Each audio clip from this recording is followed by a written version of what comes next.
Hey everyone, it's B with 2B Fruitful Training Group. All praises to the Most High. Just wanted to let everyone know all the information and material here is covered under fair use. This is for the purposes of teaching and commenting in a classroom setting. Again, all rights reserved without prejudice. This is covered under fair use. Hey everyone, I want to talk about something that has been going around. There's a lot of people that are telling people to do all these processes, and they're not giving the basis for why you even do the process or the effects of the process. So there's people out here saying you can just, stamp, endorse, and send, or, these securities that you receive monthly. And it's not quite true, because what people reference is 31 CFR 328. Now, what we're supposed to do is we're supposed to assign the debts to the trustee. Now, what all these gurus and these other people have been saying, they've been saying we are supposed to put the endorsement up for the conversion of the security to a public obligation, actually controlled and moved by the SEC and governed by their rules. Now, the only issue with this is most people do not have the required credentials as the trustee to be able to do the conversion. So regardless of whether you endorse it as such or not, the only one that can do the conversion is the broker. And if you're not a Series 7 broker with all the certifications for it, then you really shouldn't be endorsing it to convert the note or the bill to a security on the public side. The only one that has the authority to take a private obligation under the trust and turn it into a public obligation under the trust is the trustee. The grantor, the settlor, the Cestui Que Use, the beneficiary, that's not their job. That's not their role in the trust. Their role, either one of those, the grantor or the beneficiary, all of the debts are supposed to be assigned to the trustee, and the trustee then performs the bill or discharges the duties and obligations and the liabilities associated with the debts. So this is something that people have to be clear about, because there's a lot of people kind of giving half-truths and not telling you the real basis for the things. It's like this, right? So if the grantor or the settlor is the one that controls the trust, because the intent and the purpose of the trust control most of its governance, what law form the trust takes, what the purpose, what is the original intent, how was the trust meant to be created, what was the trust intended to do, was the trust meant to preserve assets, was it meant to convert securities, was it meant to drive up interest or profits, what was the intent and purpose of the settlor. So then that intent and purpose is then given and agreed to by the trustee, whether either by actions or by conduct or by an express writing, sometimes in oral, acknowledgments, but that's very rare and it's not commonly acknowledged in courts because of its lack of express nature. But the fiduciary, the trustee, is the one that's able to then decide for this trust, okay, does this obligation, given that the powers are actually delegated by the grantor or the settlor in the trust documents, they're able to then convert a specific portion of property or funds of the trust for a private purpose, and then converting it and using that said property for the purposes of,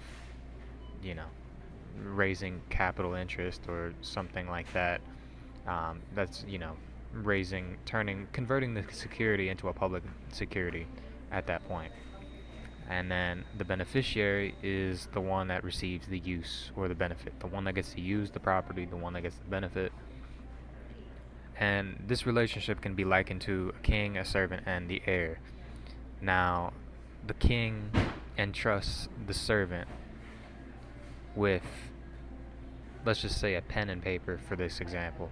So the king entrusts to the servant the pen and paper.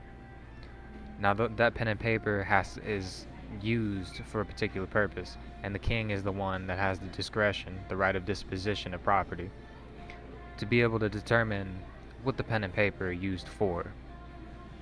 Now, if the king, as grantor, says to the servant, okay, I want you to use this pen and paper only to write the minutes for this particular meeting held here once a week, then the king is given specific instructions with a particular intent and purpose that the pen and paper held in trust to be used for a particular purpose, a trust deposit, is then used in accordance to the terms that the grantor set. So in this particular instance, who is the beneficiary? The beneficiary would be then the king, because the king sought to have that pen and paper used for a particular purpose. And then once he uses that, and fulfills his terms, and then, he can either, demand that the property be returned, or, he can decide that it's for, used for another particular purpose.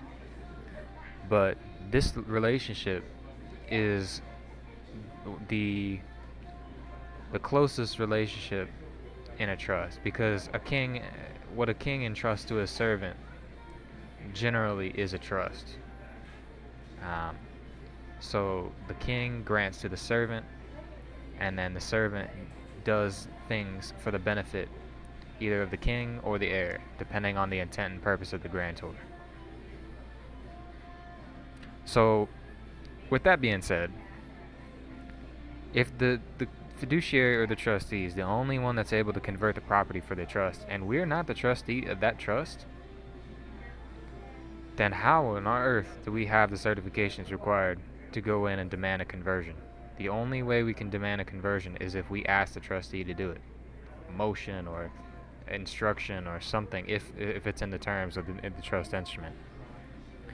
Now, in reference to the name, people's names, right? When the mother delivers the baby to the hospital, she has given livery of her property to the state. So now the state holds in trust the person.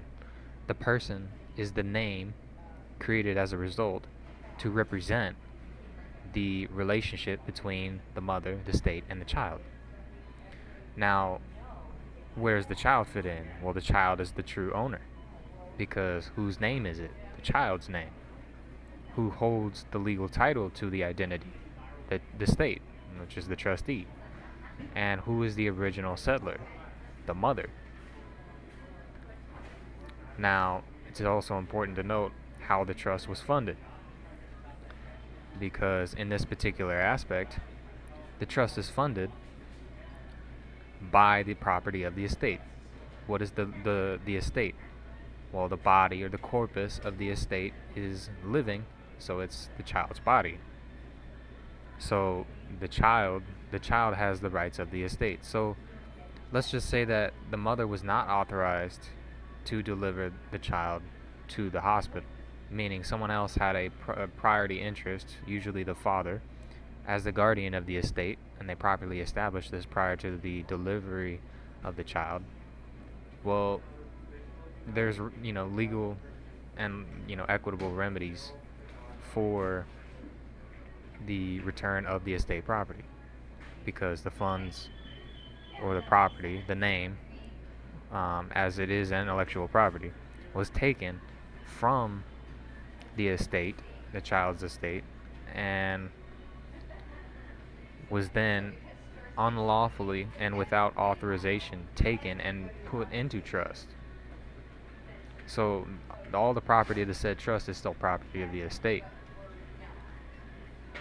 So But yeah, in that instance, the United States trustees and the IRS and all of the applicable brokers and all these different agents that have the applicable certifications to convert the securities are the only ones that should be actually converting the securities. Anyone else, you're seen as a third party meddler, essentially, because you don't have the proper qualifications, you don't have the authorization as trustee from the grantor under the public trust.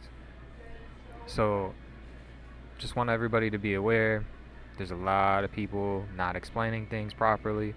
They're not going into detail who can do the conversion, what the conversion is even for, and there's a lot of people doing processes that frankly either don't work or get people into quite a lot of trouble, and people don't know how to get out of that.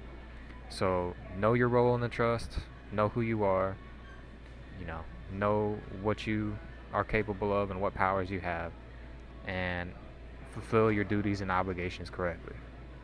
So, and a lot of these people, they're straight up telling you that they're scamming you.